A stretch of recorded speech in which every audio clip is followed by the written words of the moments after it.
The first warning sign should have been the hushed voices coming from our home office. My husband Daniel never whispers. He's the kind of man who laughs too loud at parties and talks during movies. But that Tuesday evening, his voice was barely audible through the crack under the door. I'm Camilla. And until that moment, I thought I had the kind of marriage people envied. 15 years of building a life together, creating our dream home, and working towards early retirement. The kind of stable partnership where you finish each other's sentences and know exactly how the other takes their coffee. I stood outside that door longer than I should have, my hand frozen inches from the handle. Robert's voice, my brother-in-law's, carried through more clearly. You can't tell her everything. Just get her to sign the papers. My stomach dropped. I'd always been the one handling our finances. It was my forte, after all. I'm a financial advisor by profession, and Daniel had always joked that marrying me was the smartest investment he'd ever made. I knocked before I could hear Daniel's response, pushing the door open with a smile I hoped looked natural. Hey guys, I didn't know you were coming over, Robert. The guilty jump in both their postures was impossible to miss.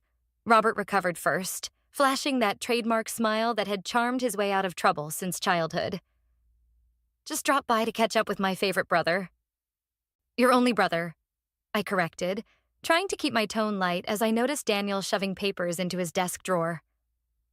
Honey, I thought you were at yoga until 7, Daniel said, his voice slightly higher than usual. Class got canceled. I moved to kiss his cheek, catching a whiff of the whiskey they'd been sharing. Daniel never drank this early unless something was wrong. Everything okay? Perfect. Robert stood up too quickly, nearly knocking over his glass. Just perfect. But I should get going. Promised Carol I'd be home for dinner. Carol? I raised an eyebrow. Didn't she leave you 3 months ago? Robert's smile faltered for just a second. Right. I meant, I have a date. New girl. You don't know her. After Robert left, Daniel wouldn't meet my eyes. He busied himself straightening papers on his desk, though I noticed his hands trembling slightly. Daniel? I said softly. What's going on? Nothing's going on. He tried to smile, but it didn't reach his eyes. Just brother stuff. Brother stuff that requires whiskey at 4 in the afternoon? He sighed, running a hand through his graying hair. He's going through some things. Family things. Nothing for you to worry about. I'm family, I reminded him. Of course you are. He finally looked at me, and something in his expression made my chest tight. Actually, there is something I need to talk to you about. Not now, but soon. Some papers I need you to sign. What kind of papers? Just family stuff. To help Robert out of a tight spot. He reached for my hand, squeezing it. Trust me? I squeezed back, even as alarm bells rang in my head. Always. That night, I lay awake listening to Daniel's steady breathing beside me. My mind kept returning to those whispered words. You can't tell her everything. In 15 years of marriage, Daniel had never kept secrets from me. We'd built our life on trust and transparency. I rolled over, studying his face in the dim light filtering through our curtains. He looked troubled, even in sleep. Whatever Robert had dragged him into, it was weighing on him heavily. My phone buzzed on the nightstand, a text from Robert. Thanks for understanding about today. Daniel's lucky to have such a trusting wife. Something about those words made my skin crawl. I deleted the message without responding and opened my banking app instead. Everything looked normal at first glance, but years of working with numbers had taught me that devils hide in details.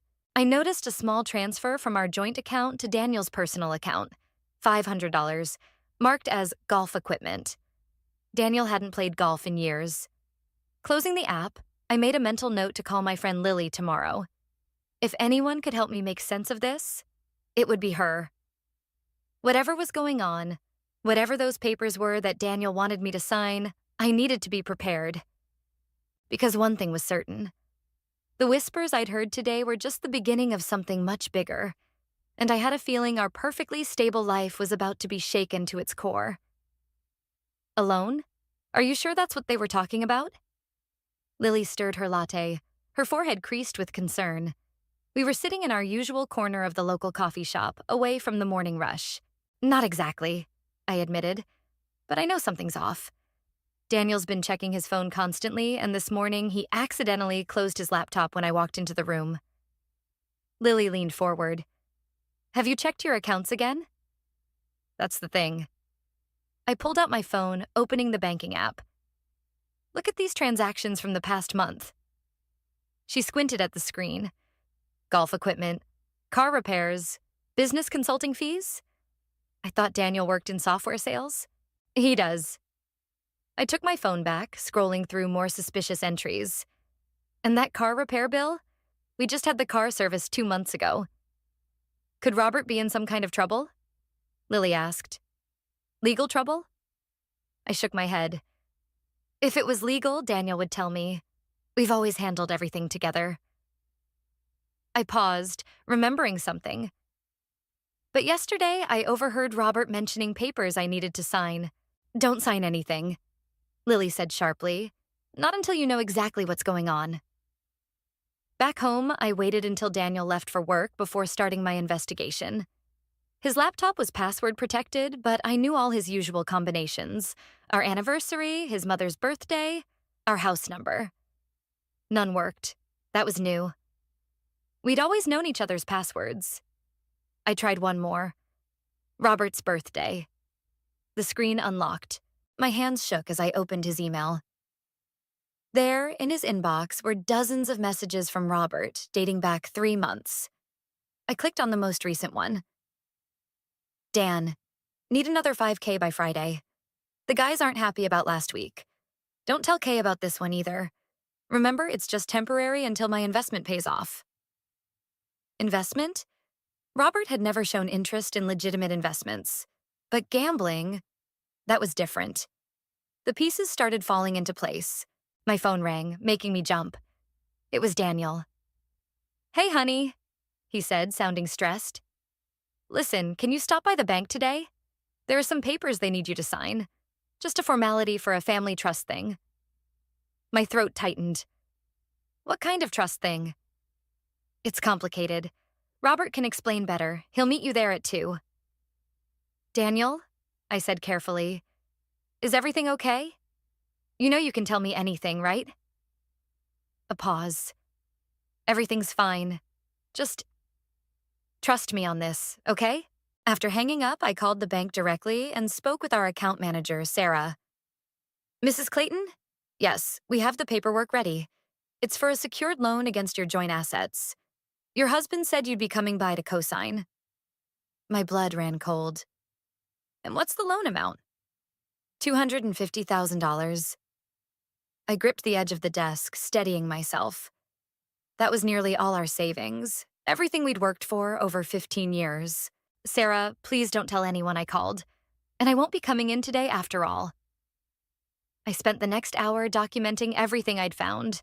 The suspicious transfers, the emails, the loan paperwork. Then I called the one person I knew could help me make sense of it all. Maurice, it's Camilla. Remember that favor you owe me? I need your legal expertise. How quickly can you meet? Maurice, my old friend and corporate lawyer, agreed to see me immediately. As I gathered my evidence and grabbed my car keys, my phone buzzed with a text from Robert. See you at 2. Bring your ID and don't worry about reading all the boring legal stuff. It's just standard paperwork. I texted back. Sorry, something came up. Need to reschedule.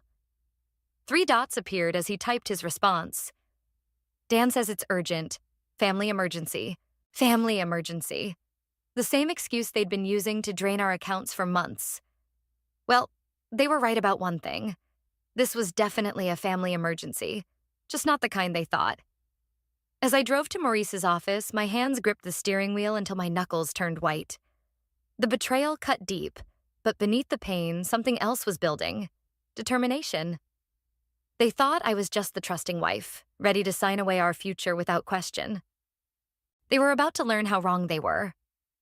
My phone kept buzzing with messages from both Daniel and Robert, but I ignored them. Let them sweat.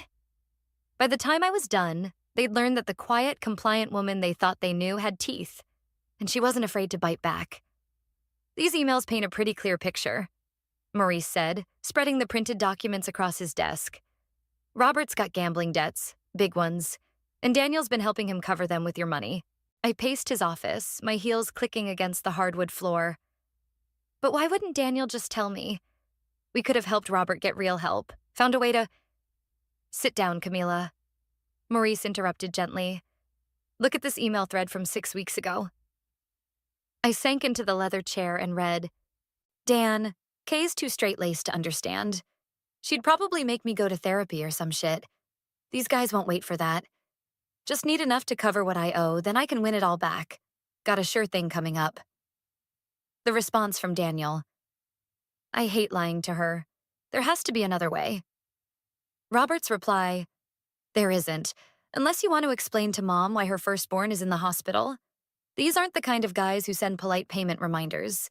They're using threats to manipulate him, Maurice said, tapping the paper. And Daniel's falling for it because he's always tried to protect his big brother. I finished. My phone buzzed again. Another message from Daniel. 14 missed calls now. Maurice leaned back in his chair. The real question is, what do you want to do about it? I pulled out my notebook where I'd documented all the unauthorized transfers. First, I want to know exactly how much they've taken. Already ran those numbers. Maurice handed me a spreadsheet. Just under 40,000 in the past 3 months. Jesus, I felt sick. And now they want $250,000? Which would clean out most of your savings. He paused. But we might be able to use this to our advantage. I looked up. How? They're desperate. Desperate people make mistakes. Maurice pulled out a legal pad. What if we gave them exactly what they want, but with our own twist? For the next hour, we crafted a plan. By the time I left Maurice's office, my hands had stopped shaking. Now they were steady as I typed out a text to Daniel. Sorry about earlier. Can we talk tonight? Just us? His reply was immediate. Of course. Home by 6. I spent the afternoon gathering more evidence. Bank statements, credit card bills, a recorded call to Robert's supposed investment advisor, whose number traced back to an offshore gambling site. At 5:45, I sat at our kitchen table, a glass of wine in hand, watching the sun set through our bay windows. The same windows we'd spent months saving for when we renovated. The home we'd built together, brick by brick, dream by dream. The front door opened at 6:02. Camila? Daniel's voice was tentative. Honey? In the kitchen. He appeared in the doorway, looking exhausted. The guilt in his eyes was plain as day now that I knew what to look for. About today, he started. I'm sorry if I seemed pushy about the bank. It's just— Sit down, Daniel. I pushed a glass of wine toward him. We need to talk about Robert. He froze halfway to his chair. What about Robert? About his gambling debts, about the 40,000 you've already given him from our accounts, about the loan he wants me to sign for that would wipe out our savings. The color drained from his face. How did you— I'm a financial advisor, Daniel. Did you really think I wouldn't notice? He slumped into the chair. They're going to hurt him, Camila. These guys he owes money to, they're serious. So am I. I took a sip of wine. Which is why I'm going to help. His head snapped up. You are? On my terms. I pulled out the paperwork Maurice had prepared. I'll sign for the loan, but with conditions. First, Robert agrees to addiction counseling. Real counseling, not some online program. Second, he signs over power of attorney to me for all his financial decisions. He'll never agree to that. Then he'll never see a penny of our money. I met Daniel's eyes. And you'll never make another transfer without my knowledge. Those are my terms. Daniel stared at the papers, conflict written across his face. He's my brother, Camila. And I'm your wife, the wife you've been lying to for months. I stood up, gathering the papers. Think about it. Talk to Robert. But remember, this is the only offer you're getting. As I walked out of the kitchen, Daniel called after me. Where are you going? To bed. I have an early meeting tomorrow.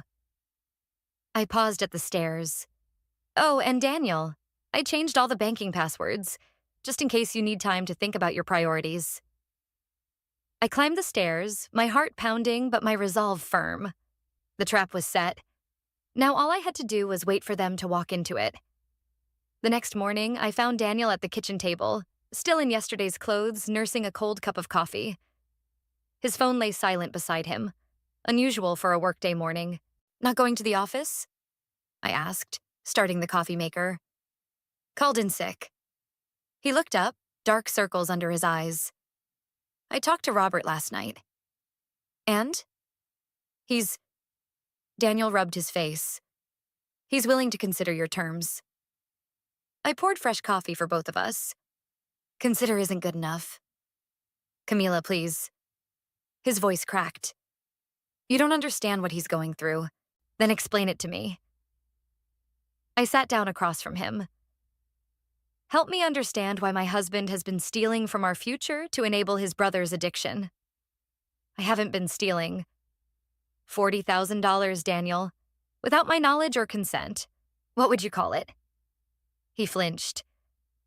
They threatened to break his legs, said they'd come after his kids next. The kids he hasn't seen in 6 months because Carol got full custody? I took a sip of coffee. Did you ever verify these threats? Speak to these people yourself? Robert showed me the messages. Show me. What? Show me the threatening messages. I held out my hand. If Robert's life is in danger, we should go to the police. Daniel's face fell. He deleted them. Of course he did. I stood up, my coffee forgotten. Because they don't exist. He's playing you, Daniel. Just like he played you with the college fund Mom left you. Just like he played you with his startup company 5 years ago. That was different. Was it? I pulled out my phone. Because I called Carol yesterday. Daniel's head snapped up. Want to know what your brother's ex-wife told me? About how she found their mortgage payments weren't being made? How their kids' college funds disappeared? How she finally left when she discovered he'd taken out 3 credit cards in her name? He was going through a rough patch then. He's been going through a rough patch his entire adult life. My voice rose despite my efforts to stay calm. And you've been cleaning up his messes, making excuses, enabling him. He's family. Daniel slammed his hand on the table, making the coffee cups rattle. What am I supposed to do, let him destroy himself? He's already destroying himself. You're just letting him destroy us, too. The silence that followed was deafening. Outside, a lawnmower droned. Someone's dog barked. Normal sounds from a normal morning while my marriage crumbled over cold coffee. I love you, Daniel, I said softly, but I won't watch you throw away everything we've built. Not for Robert's lies. Not for anyone. His phone buzzed, Robert's face lighting up the screen. Daniel reached for it, but I was faster. Hello, Robert, I answered, putting it on speaker. Camila? He sounded surprised. Is Daniel there? Right here. Let's talk about those terms. A pause. Look, I appreciate the offer, but I don't need addiction counseling. I just need a little help getting out of a tight spot.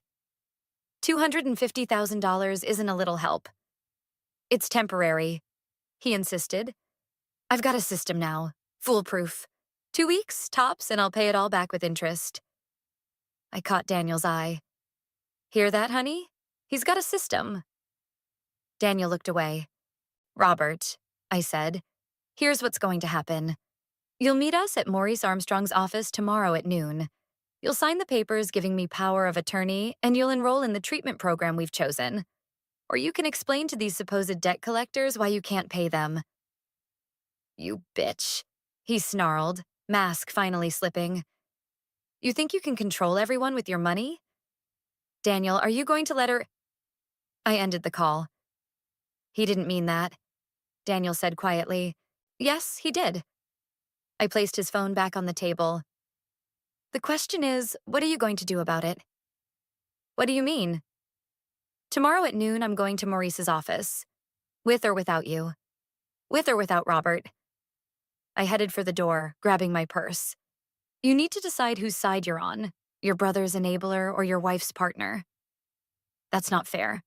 Neither is lying to me for months. I paused at the door. I'll be at Lily's tonight. Text me when you've made your decision. As I drove away, my phone lit up with messages from Robert, alternating between threats and pleading. I blocked his number. The ball was in Daniel's court now. Tomorrow would show whether our marriage was worth more to him than his brother's manipulation. I just hoped I was ready for either answer.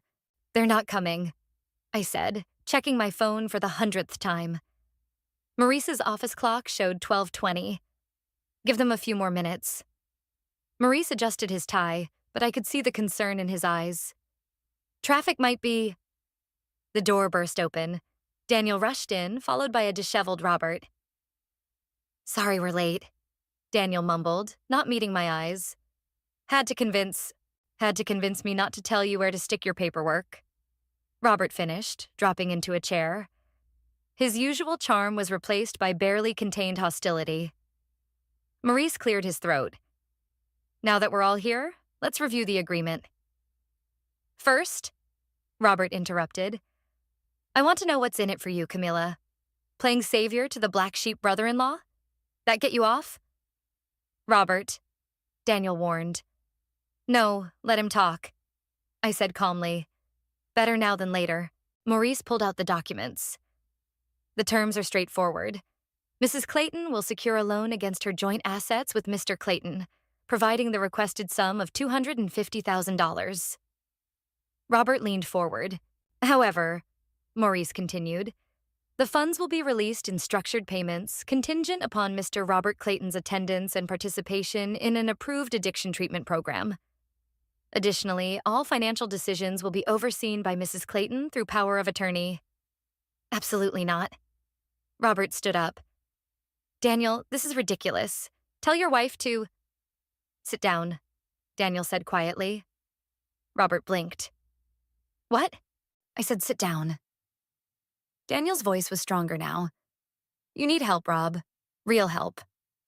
I need money, not a babysitter. The money comes with conditions, I said. Non-negotiable ones.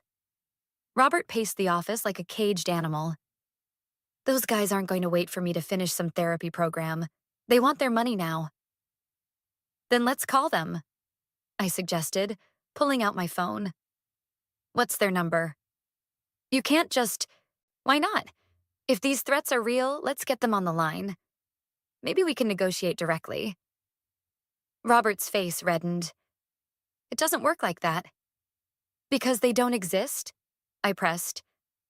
Or because they're not as dangerous as you've led Daniel to believe? You don't know anything about... I know about Carol, I cut in. About the remortgaged house, the empty college funds, the credit card fraud. Robert lunged forward, but Daniel caught his arm. Don't, Daniel warned. Maurice's hand moved toward his desk phone. Should I call security? No need, I said, standing. Robert's going to sit down and sign these papers, because if he doesn't, his next call will be from the fraud department at 3 different credit card companies. I have copies of everything, Robert. Everything. The silence stretched thin as a wire. Robert looked at Daniel, but found no ally there. Fine, he spat. Where do I sign? Maurice walked him through the documents. Power of attorney, treatment program enrollment, structured payment schedule. Robert's hand shook as he signed each page. The first payment will be released after you complete 1 week of treatment, I explained. The program starts Monday. A week? Robert protested. I told you they won't... They'll wait, I said firmly. Because you're going to call them right now with us present and explain the situation. Or there's no deal. Robert's facade cracked. I can't. Because they don't exist, Daniel said softly. Do they, Rob? Robert's shoulders slumped. The admission hung unspoken in the air. After Robert left, Daniel stayed behind. I'm sorry, he said. For everything. I should have seen... Yes, you should have. I gathered my purse. But we're not done yet. What do you mean? Maurice handed me another set of documents. This is phase 2, I explained. But first, I need to know if you're with me. really with me this time. Daniel took my hand.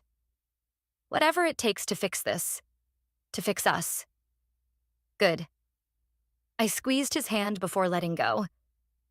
Because Robert's not the only one who needs to sign some papers today.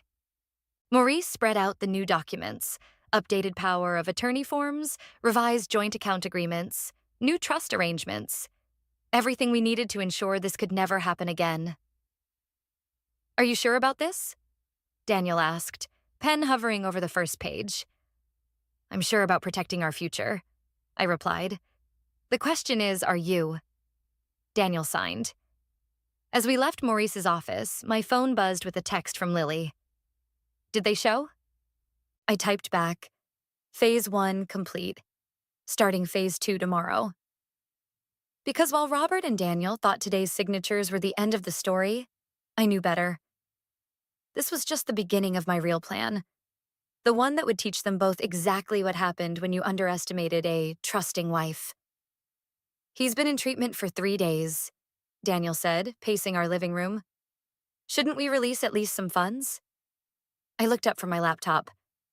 The agreement was 1 week, but he keeps calling, saying these guys are getting impatient. There are no guys, Daniel. We established that. My phone buzzed, a text from Maurice.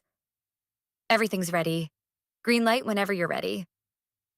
Actually, I closed my laptop. You're right. Maybe we should release some funds early. Daniel stopped pacing. Really? On one condition, I want to meet these supposed debt collectors, face to face. I don't think. If Robert wants the money early, those are my terms. Set it up. 2 hours later, my phone rang. Robert. Fine, he said, skipping any greeting. Tomorrow night, 8 p.m., the Paradise Lounge downtown. Perfect. I smiled, though he couldn't see it. And Robert? Bring everyone involved. I want to settle this once and for all. The Paradise Lounge was exactly the kind of place you'd expect to find gambling debts being settled. Dark corners, sticky floors, and enough noise to cover uncomfortable conversations. I arrived early, positioning myself at a cornered table with a clear view of the entrance. Maurice sat at the bar, pretending to watch a game. Lily was stationed near the back exit. Everything was in place. At 8:05, Robert walked in with Daniel. No debt collectors in sight. Where are they? I asked as they sat down. On their way, Robert said quickly. They want to see the money first. I pulled out an envelope. $250,000 cashier's check. Robert's eyes locked onto it. His hands twitched. Funny thing about cashier's checks, I continued. The bank keeps detailed records, like when someone tries to cash them, or deposit them, or alter them. What are you talking about? Robert's voice wavered. I pulled out my phone, opened a recording app. Tell me about these debt collectors, Robert. Tell me exactly who they are, what they want, and why they're not here. They're coming. No, they're not. I leaned forward. Because they don't exist. Just like they didn't exist 6 years ago when you needed Daniel's college fund. Or 3 years ago with your startup company. Camilla, Daniel started, but I held up my hand. The truth, Robert, now. Or I call Carol and tell her about the new credit card you opened in her name last month. Robert's face went white. How did you— Oh, I'm very good at my job. And you're very bad at covering your tracks. The facade crumbled. Robert slumped in his chair, looking suddenly older. It started small. Online poker. I thought I could handle it. And the threats? He stared at his hands. I made them up. Sent texts to myself from burner phones. Showed them to Daniel. Daniel made a choked sound. The money? I pressed. Gone. All of it. The casinos, the online sites. Robert's voice cracked. I kept thinking one big win would fix everything. I pushed the envelope toward him. Take it. Both brothers stared at me. What? Robert reached for the envelope. Take it, I repeated. But first, say it again. About the fake threats, the lies, all of it. Clearly for the recording. Robert grabbed the envelope, words tumbling out. He confessed everything: the manipulation, the fake threats, the deliberate targeting of Daniel's protective instincts. Each word seemed to age Daniel by years. When Robert finished, I nodded to Maurice at the bar. He approached, placing a hand on Robert's shoulder. "Robert Clayton?" Maurice's voice shifted to its courtroom tone. "I'm serving you with papers for criminal fraud, attempted extortion, and violation of restraining orders. The police are waiting outside." "What?" Robert tried to stand, but Morris's grip tightened. "The check's fake," I said quietly, "but your confession is very, very real." Two plainclothes officers appeared, quietly escorting a shell-shocked Robert out. The few other patrons barely noticed. "You planned this," Daniel said, his voice hollow. "All of it." "Yes." I gathered my things. Because sometimes the only way to help someone is to let them face consequences. "He's my brother. And I'm your wife. The wife you betrayed for a lie." I stood up. "I'll be staying at Lily's again tonight. You have some thinking to do about trust, Daniel. About family. About what matters more. Enabling Robert's destruction or saving our marriage." As I walked out, Lily fell into step beside me. "That was intense," she whispered. "It's not over," I replied, watching Daniel through the window, still sitting alone at the table. "The hard part comes tomorrow." "What happens tomorrow?" I pulled out another envelope. The real one this time. Phase 3. And this time, it's Daniel's turn to make a choice. Because sometimes saving a marriage means being willing to risk losing it first. The police station coffee was terrible, but Daniel drank it anyway. We sat in hard plastic chairs, watching through one-way glass as Robert spoke with his court-appointed lawyer. "Bail's set at $50,000, Maurice said, joining us. "Given his history and the new charges?" "I'll pay it," Daniel said automatically. "No," I cut in. "You won't." Daniel turned to me. "We can't just leave him in there. That's exactly what we're going to do." I pulled out the envelope I'd been carrying since last night. "But first, we need to talk about these." Inside were printouts of every unauthorized transfer Daniel had made, every lie he'd told, every moment of betrayal over the past months. And beneath those, divorce papers. "What is this?" His voice cracked. "Your choice." I laid everything on the table between us. "You can bail Robert out. Again. Enable him. Again. Watch him destroy himself while dragging you down with him. Again." I tapped the divorce papers. "Or you can choose us. But you can't have both." "You're making me choose between my brother and my wife?" "No. I'm making you choose between living a lie and living the truth." I stood up. "Robert's getting the help he needs. Real help this time, whether he wants it or not. The question is, what are you going to do?" Daniel stared through the glass at his brother. Robert looked small now, defeated. Nothing like the charismatic manipulator who'd nearly destroyed our lives. "He's family," Daniel whispered. "So am I. Or at least I thought I was." Maurice cleared his throat. "The bail window closes in 20 minutes. You need to decide, Daniel." Daniel reached for the papers with trembling hands, reading through the documented betrayals. Each page seemed to hit him like a physical blow. "I did this," he said finally. "All of it. I chose him over you, over us, over everything we built." "Yes, you did. And now you want me to just abandon him?" "No." I sat back down. "I want you to stop abandoning yourself. Stop abandoning us. Robert needs to face consequences, real ones, not the kind that get smoothed over with family money and excuses." Through the glass, Robert looked up, meeting Daniel's eyes. For a moment, they stared at each other. Two brothers bound by lies and manipulation for so long that truth felt like betrayal. Daniel picked up a pen. "Wait," I said. "Before you sign anything, there's something else you need to see." I pulled out my phone, showing him the email I'd received that morning. "The treatment center has a bed available. 3 months, intensive program, fully paid for. How? I called in some favors, made some arrangements. If Robert completes the program, the prosecutor might consider a lighter sentence.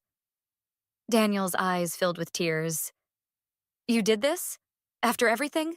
I did it because leaving him in jail wouldn't solve the real problem, but neither will bailing him out. I took Daniel's hand. He needs help, real help, and so do you. Me? There's a family counseling program for people affected by loved ones' addictions. I've enrolled us both, if you want to go. Daniel looked at the papers again, then at his brother, then at me. All this time, I thought I was protecting him, but I was just hurting everyone, including yourself. I squeezed his hand. So what's it going to be? Daniel picked up the pen again, but instead of reaching for the bail forms, he pulled the divorce papers closer.